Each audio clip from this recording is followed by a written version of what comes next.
Today's reading, Jonathan Swift's Modest Proposal, The Ladies' Dressing Room, and Lady Montague's response to Jonathan Swift's Ladies' Dressing Room.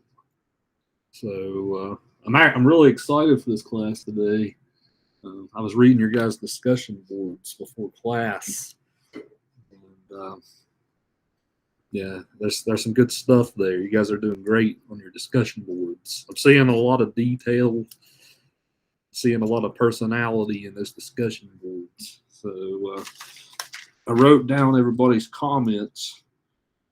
So I might call on you today to discuss what you said. I'll give you guys a little bit of introductory background, though, on what we read before we start trying to discuss it.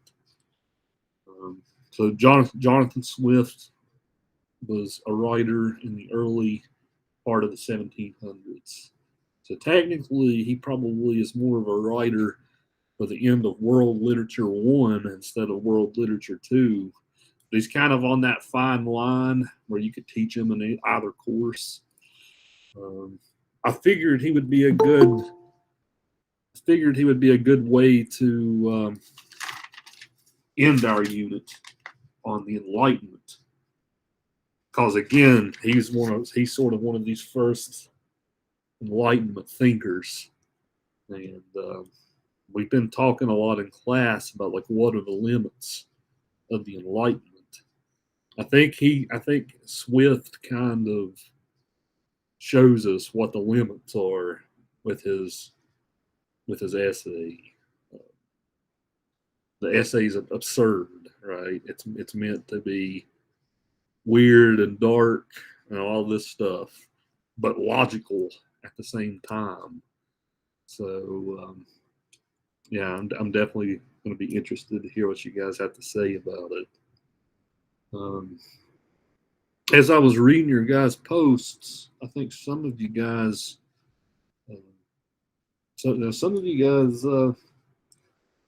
definitely didn't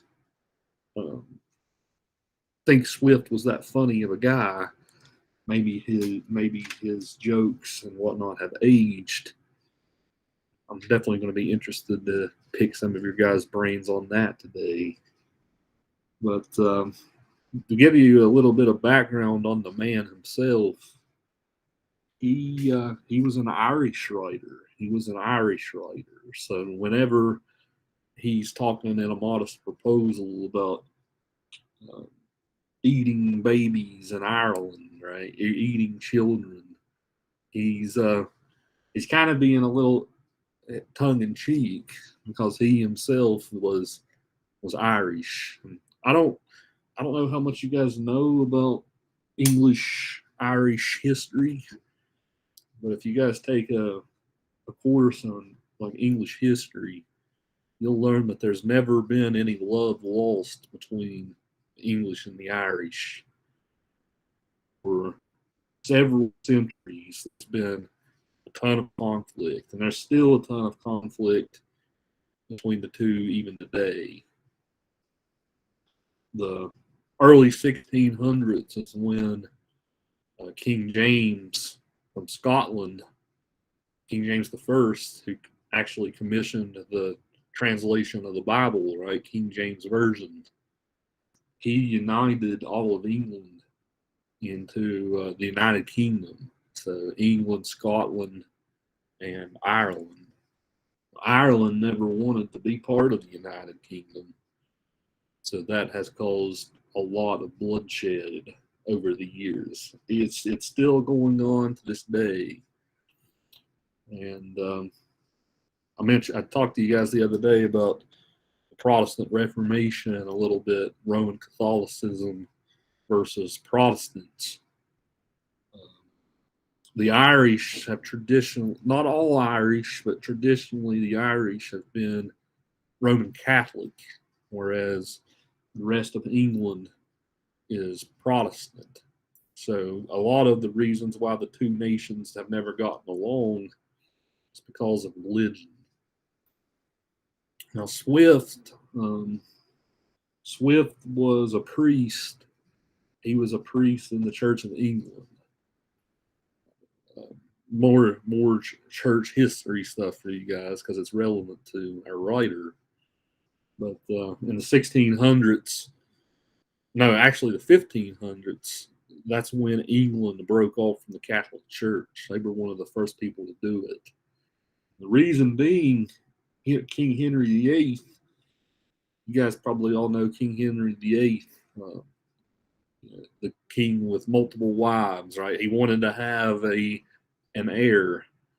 So when he realized that his wife was barren and couldn't bear him a son, he wanted a divorce. Well, the Catholics don't really believe in divorce. So he asked the Pope for a divorce. The Pope said no.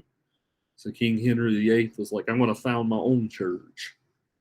So hence the Anglican Church was formed. So in America today, there are some Anglicans, but there's also what's called Episcopalians. And they're kind of the offshoot of what an Anglican church would look like in England. But Swift was an Anglican priest, so he was a little bit at odds with even his own people in Ireland, because in Ireland they're predominantly Catholic. And we even see some of this stuff here in A Modest Proposal. Like if we eat some children, those children won't grow up to be Catholic, right? That's something he said at one point in the essay. But what's to be said? That's a little bit of context, but what's to be said about the work itself?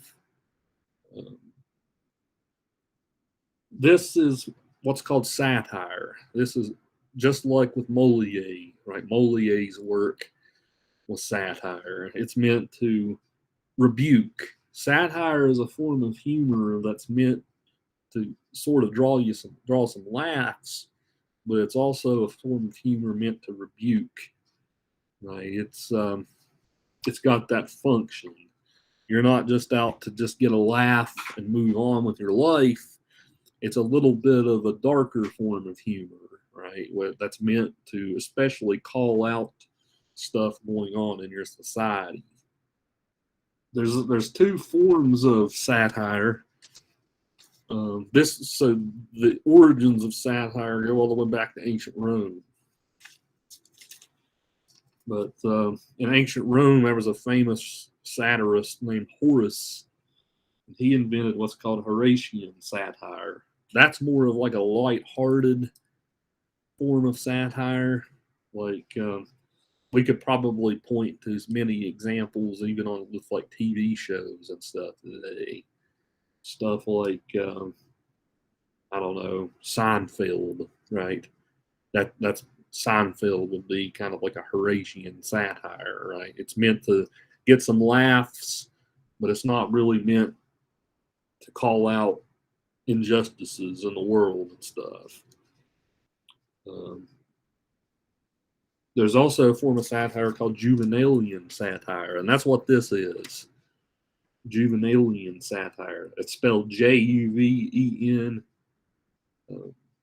Let's see.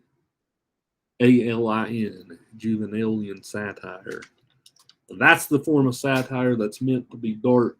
It's meant to rebuke, but also it crosses lines, right? It's a form of humor. It's meant to cross lines to kind of show that, to also kind of point out some injustices. So you guys probably thought to yourselves as you was reading this, like, what the hell is Swift doing? Right? He's saying, let's kill children and feed, and we'll create like a sort of a premium food market, and we'll create gloves out of their skins and all this stuff. You guys probably read this. You're thinking to yourself, why did he have us read this? Right? This guy's twisted. Well, part of Swift's project is to he wanted to show England how bad the conditions in Ireland were. So to do that, he was being tongue-in-cheek about it, acting like he's super logical. He's trying to show, hey, the problems with children who are homeless are bad. The problems with abortion are bad. Um, Ireland's in a complete state of disarray. So you're not going to get anybody's attention by just saying there's lots of problems here. People won't care. People will notice whenever you do something like this, right? And think about it like Swift is a conversation starter. He's trying to get the conversation started about problems going on in Ireland. Well, he definitely pulls it off. Right? Let's eat the children. Right? He even kind of asks here, what's worse? Right? Are we going to let a child be homeless and turn out to be a criminal, or should we just eat them and put them out of their misery? Right? He's not being serious here. He's being tongue in cheek. So definitely, that's why comments in the way of introductions to that. The ladies' dressing room. I would probably argue that poem is also Juvenalian satire. It's not really lighthearted, right? It definitely seems, that poem definitely seems kind of bitter, right? We can maybe make the case that it's a little lighthearted, but Swift had, if you read a lot about his life, he had issues with women throughout his life. Yeah, he never got married, I don't think. Anglican priests can get married, unlike Catholic priests. But yeah, he had several relationships throughout his life that never panned out. So maybe there's an element of bitterness in that poem that we might unpack. Of course, we got Lady Montague's response, where she pretty much accuses him of the only way he can get a lady is if he hires a prostitute. And she accuses him, and at the end, she makes fun of him for having erectile dysfunction. So there you go, right there's the lady's rebuke to Swift. So that's all I'm going to say in the way of lecture. I'd like to maybe bring your guys' comments into it now. So Sophie, I'm gonna call on you first.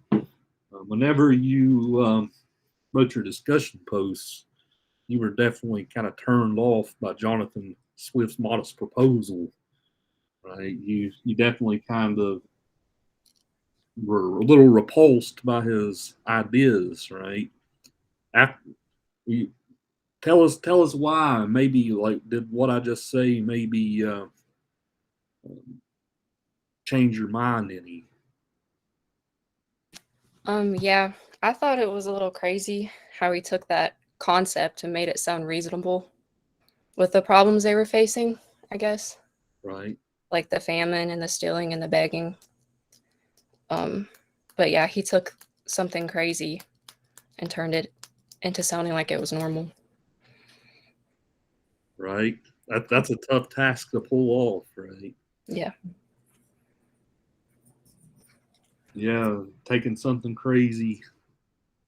It's definitely crazy, right? Let's eat the not only just like an infant, right?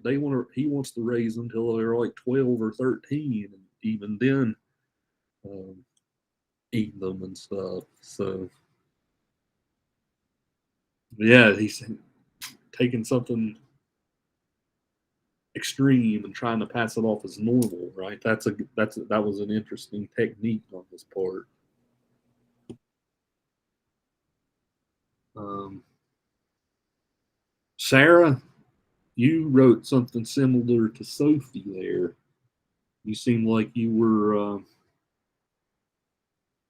like use it the way that Swift uses logic to sort of explain these absurd ideas.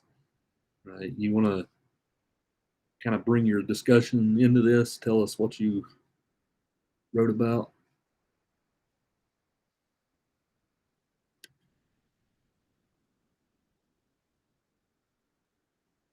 Sarah's still here. I haven't looked at the participant list. Okay, sorry, I couldn't get it to unmute. Are you good? I'm good. Yeah, I guess I kind of agree with like how Sophie was saying, how he took something so like out there and made it sound like, or make it like a norm, you know. So it's pretty much, I don't know, the poor people were, I kind of took it like they were, I don't know, their kids, their babies and stuff were livestock. You just get them ready for stock. For Yeah. resale. Yeah, it is kind of a repulsive idea, right? But it's interesting how he does try to pass it off like, "Hey, this could maybe work." Right. I guess it would be interesting if we had a future social work major in the class, but yeah, like you guys think about it, like even today, you sometimes see children grow up in these deplorable conditions, like maybe their parents are hooked on drugs or something, right? Right. And then you kind of see the cycle kind of continue. Like sometimes people break out of the cycle, sometimes they don't. So I guess he's kind of calling out, hey, if we eat these children, right, the vicious cycle won't keep going on.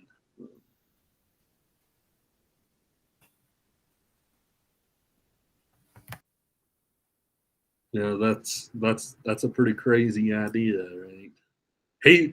He mentions here, not everybody will not everybody will give up their children. Right? It'll mostly be the very poor, people who have children out of wedlock. He says people who have children out of wedlock should be the ones to mostly do this. So he kind of sees some he kind of sees some social problems, those types of things, and blows it way up. It's kind of a form of birth control for him. Right. Talking about the like the voluntary abortions instead of just having the child, or getting rid of the child. Just give it to somebody to eat. Yeah, that's a way to solve the problem of abortion, right? Right. Yeah. Go through with having it, then you can sell it and get you some money out of it. Yeah. Yeah, we're laughing, right? That's something dark here, right? But it's meant to start some laughs, I think. That's again. That's an issue that's still prescient. I mean, look what happened lately with the Supreme Court's ruling, right? Look at how much that inflamed our country on both sides of the aisle, Democrats and Republicans, right? So, yeah, the problem of abortion is still a problem that we are still dealing with today. And it's complicated. Right? Sometimes women have them because they can't afford to have they can't afford to raise a child. Right? The other side argues, of course, it's always immoral. It's murder to do that. So there's a way to fix it. Right? Let's just eat them, and then we'll fix that problem. Right? Kane, you had a pretty good post. I feel like you got the point of the essay. Like you mentioned cancel culture in your post. I think you said you thought Swift wouldn't fly if he a form of satire like this wouldn't fly if it was written today. Yeah, he'd most likely be canceled to whatever extent. But also, like, that's what like humor is, to like push it as far to the limits. Well, humor can be sometimes. Obviously, eating children is like the farthest you can go with humor. And today that he'd probably get taken off of Twitter, YouTube, Instagram, etc. for having that. And then you could say like he could inspire like a whole cult following, especially into today's world where online you can meet people of any like interests. So yeah, it probably wouldn't work as well today. Yeah, could you see it like he would make like Fox News or something like crazy man proposes eating children? Yeah, it would be a trending topic for like a week. Yeah, I don't think you're wrong. If this was published today, I don't know if people could handle it.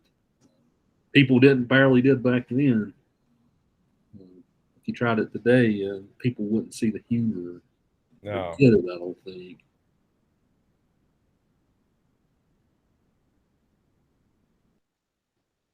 Yeah, you raise an interesting point, Kane. Like, what are the boundaries of humor? Like, how far can you stretch humor? I guess that depends person to person. Right? Some people can really kind of stretch it. I'm probably one of those people, right? I'll kind of laugh at messed up stuff. That's who I am, right?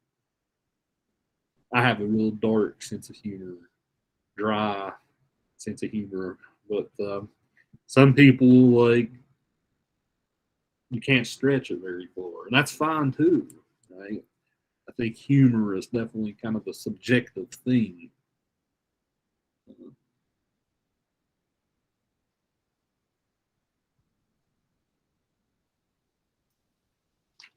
Yeah, he like I said, lots of good comments about this. He kind of points out all the logic behind doing this proposal, right? Like, hey, the skin can be used to make gloves, right? That sounds like a horror movie waiting to happen, right? Texas Chainsaw Massacre. Right? The skin could be used to make gloves. Um, it'll help the economy out. Like the Irish economy is kind of suffering right now. It'll help jobs because there's not as many people competing for jobs. Right? It all sounds pretty logical. Right? One of Swift's other great works I should probably mention is Gulliver's Travels. Gulliver's Travels, one of the famous early novels. This time period was the time period where the novel started to kick off as a form of literature. Like, if you guys take world literature one, novels didn't exist. It was pretty much poems and plays. But this is the time period where the novel kicked off. Swift wrote this book, Gulliver's Travels, about this guy who just comes and discovers all these like obscure. He goes and travels the world on boat, but he finds all these obscure cultures nobody's ever heard of. And one of the societies he discovers is a society full of horses, and the horses can actually talk. But the horses can have human beings. They call them yahoos, but that's where that word came from, right?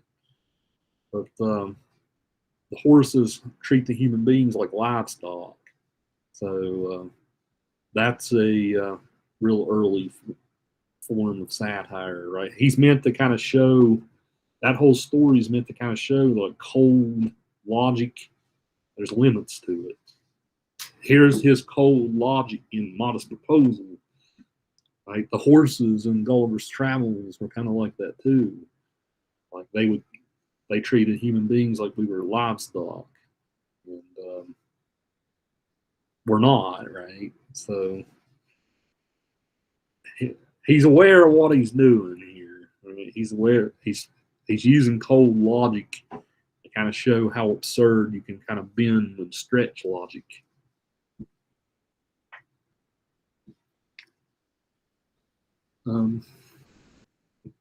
Yeah, I'm glad we read that. And this is actually my first time teaching Modest Proposal.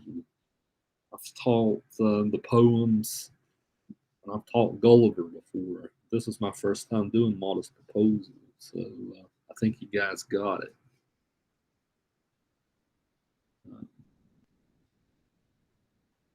Paulina, I'll call on you before we depart. Modest Proposal. I thought your post did a real nice job sort of summing up both sides of the argument. Like, how can you interpret the poem? Maybe some, or no, you wrote about the poem, not Modest Proposal. So maybe this is a good way to segue to the poem, Ladies' Dressing Room. Right? So, Ladies' Dressing Room. Tell us what you wrote about, Pauline. I thought you had a real good post.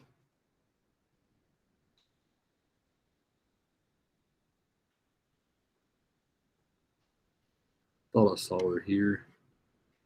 She was here earlier. She's no longer here.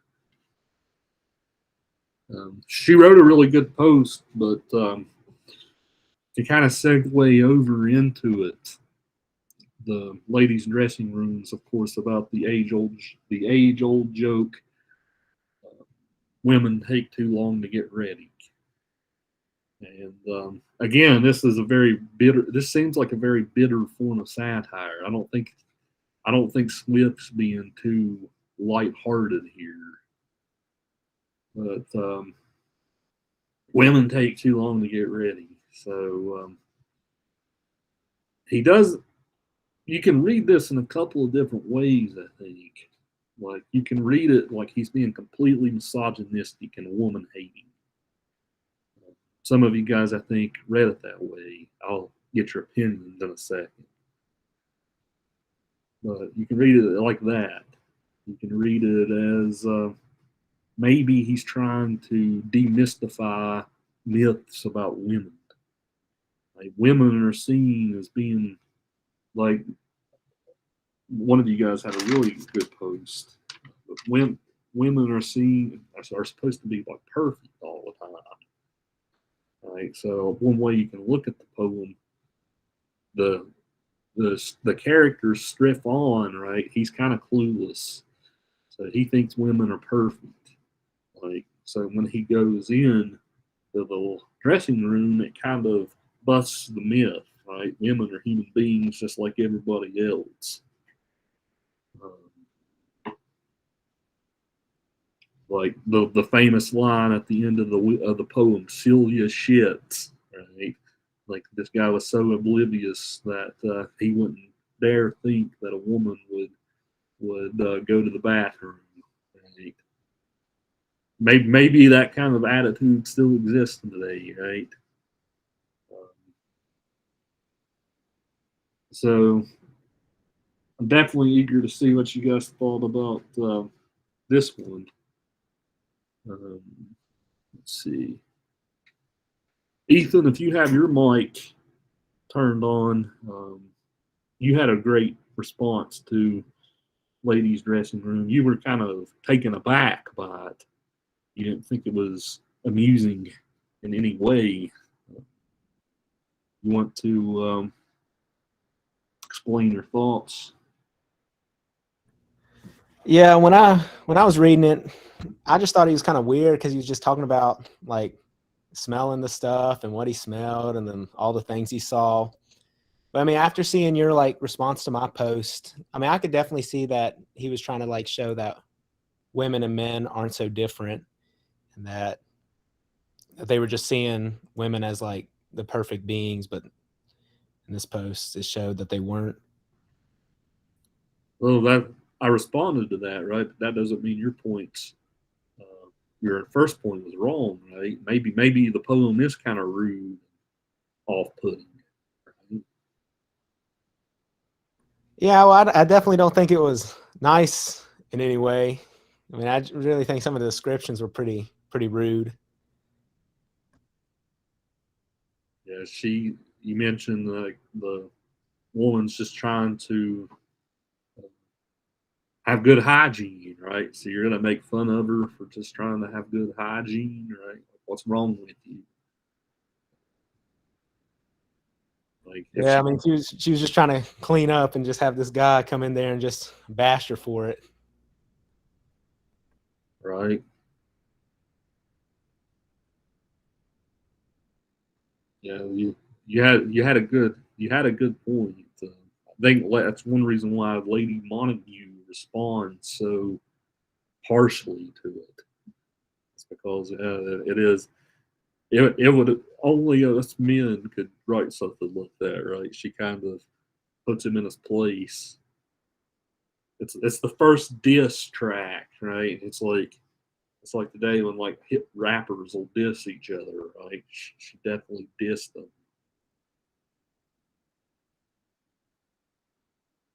Um,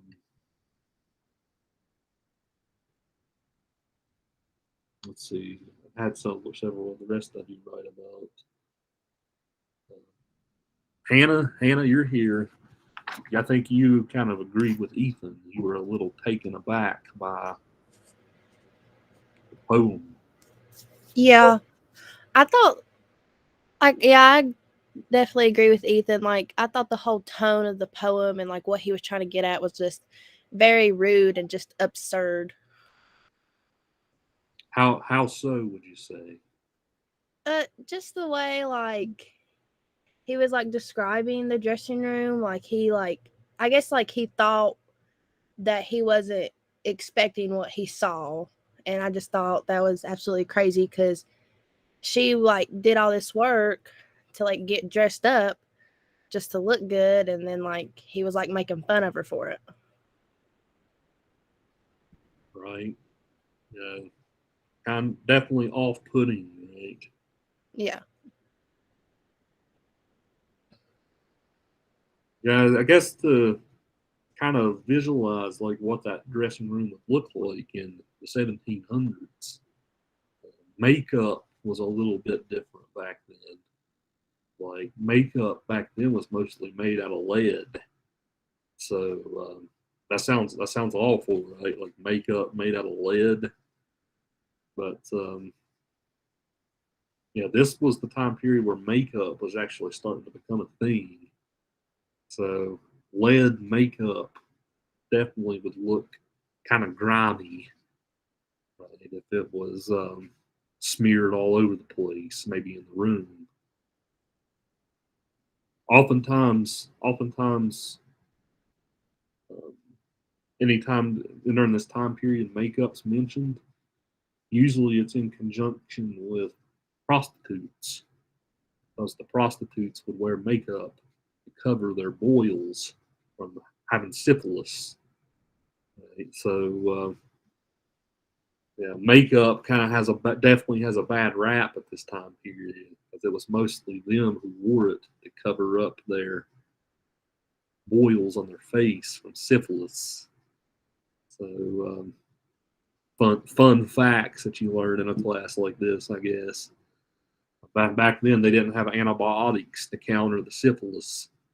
So if you got it, it started manifesting physical symptoms.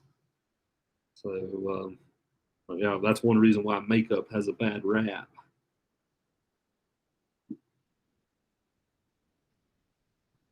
That might be why Montague accuses him of going going to a prostitute in this case, right? Because of that association.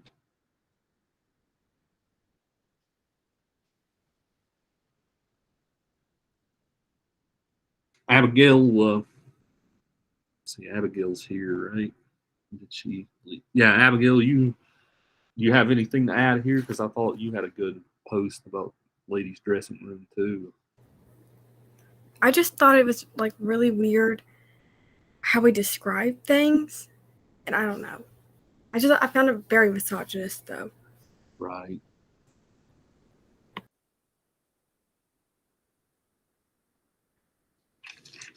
Yeah, that's a good point. The way he describes things is definitely peculiar. Like I always really enjoyed those last couple of lines, right? When he describes somebody made a post. They talked about how the toilet was like Pandora's box. I thought that was a funny post. One of you guys mentioned that. I didn't write down who said it, but he kind of paints it off like it's Pandora's box, right? Like the Greek myth that when you open the box, all the evils of the world pour out and destroy the world, except hope, right? Hope is the one positive emotion that lets out. So the toilet, he describes the toilet like it's a Greek myth. Yeah, so to build on what you said there, Abigail, about the way he describes things are weird, right? That there's definitely an example for you.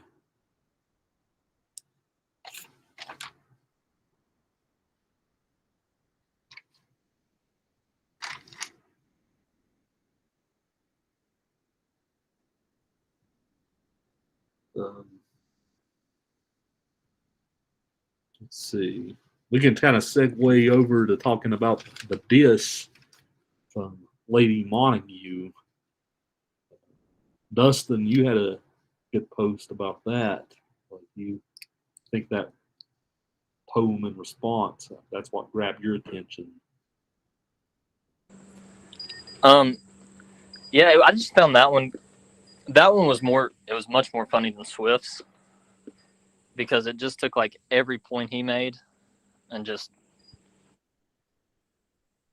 pretty much just showed how much of a joke he was. Like, he thought like every woman was supposed to be this perfect person, and he was just so taken aback to find out that they're human just like I am. So yeah, I thought her response was very good to his poem. Yeah, she definitely lampoons him here, right? She calls him out on his BS.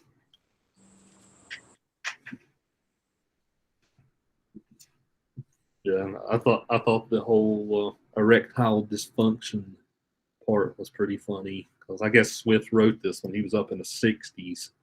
So I guess back then they didn't have Viagra, right? So she definitely hit below the belt on that one, which I thought was funny. Yeah, she definitely did. Probably deserving though. Yeah.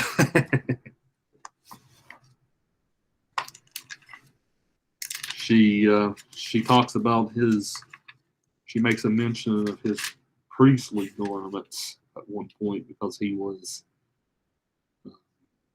an Anglican priest.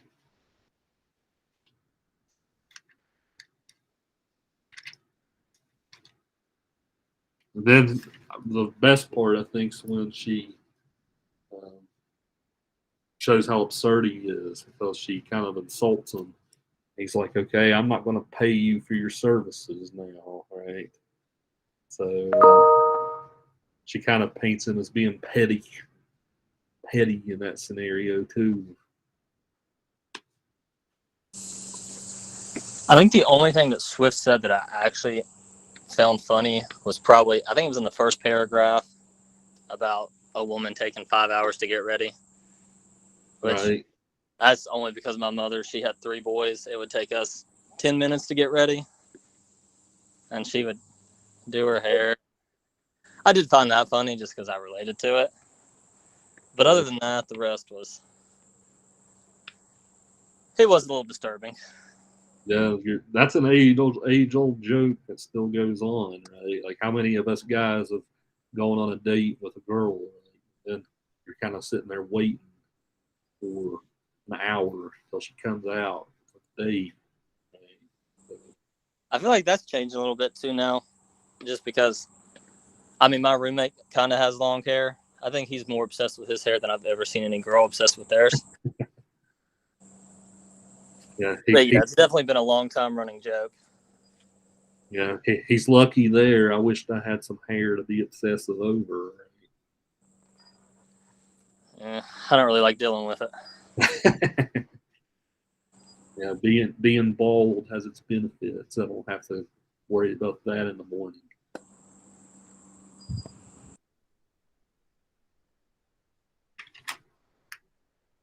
Yeah, I thought this was a fun lesson. A good way to end the Enlightenment period. Like, now we're going to get ready to move into what's called the Romantic period of literature. And just to kind of give you guys a taste of what we're going to be reading next time, I'm going to update our course as soon as class is over today. So you guys will have the reading for next time, for Monday. No, it's not long, though.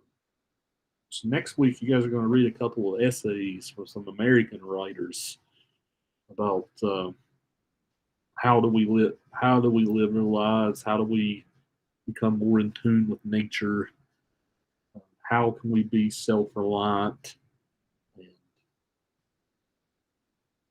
all this kind of stuff. So we're going to read some essays mostly next week. Then after that, we'll get into Frankenstein. I think Frankenstein will be the week after next. So the Romantic period of literature is one of my favorite times. It's a response to the Enlightenment. Like, these writers kind of saw, the writers are kind of drained. They thought that the Enlightenment didn't really show what human beings are, right? It's too cold. It's too emotionless. It's a limited way of explaining the world. So when we get to the Romantics,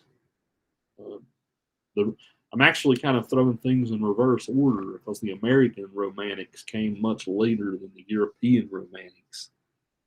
But yeah, the Romantics had a much different view of the world, and their literature, I think, is way more interesting. That's just my opinion. Some people disagree. So we're getting ready to get into some really good stuff. So the next few weeks are going to be, I spend them like 3 or 4 weeks on the Romantic period. I only spent 2 on Enlightenment. So there's lots of good stuff to be read over the coming weeks. And but as far as the first short paper goes, remember I gave you guys the prompt Monday. So now that we've discussed Swift and Molière, you guys should have all of your knowledge to pick one of those topics. So that's something you guys might start thinking about now. Like, what do you think you might want to do that first paper on? If you decide to do your first, that you might decide to skip the first one and do all the next few, because remember, you get 1 skip. So the choice is up to you guys. Yeah, we're getting ready to get to the good stuff, guys. So yeah, turn into the 1800s. The 1800s is actually the time period that I did my doctoral degree on. Like, I love literature from the 1800s. So it's going to be a good next few weeks. So any last minute questions before we depart for the day?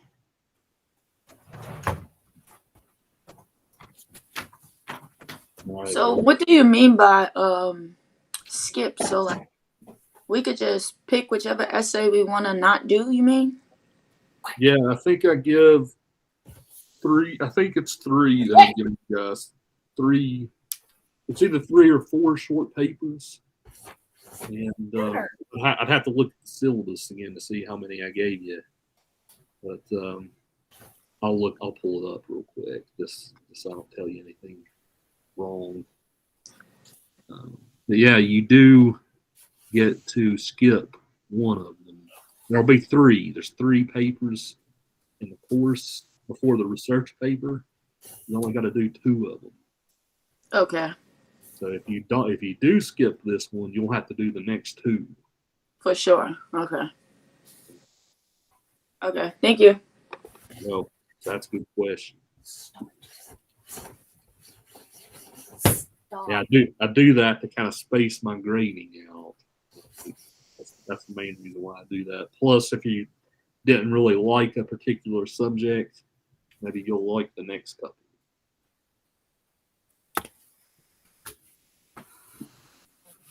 Yes, look out today, guys, for that reading for Monday. I have to do something right at 3, but by like 4 or 5 today, I should have it up for you for next week. So we'll have that ready to go.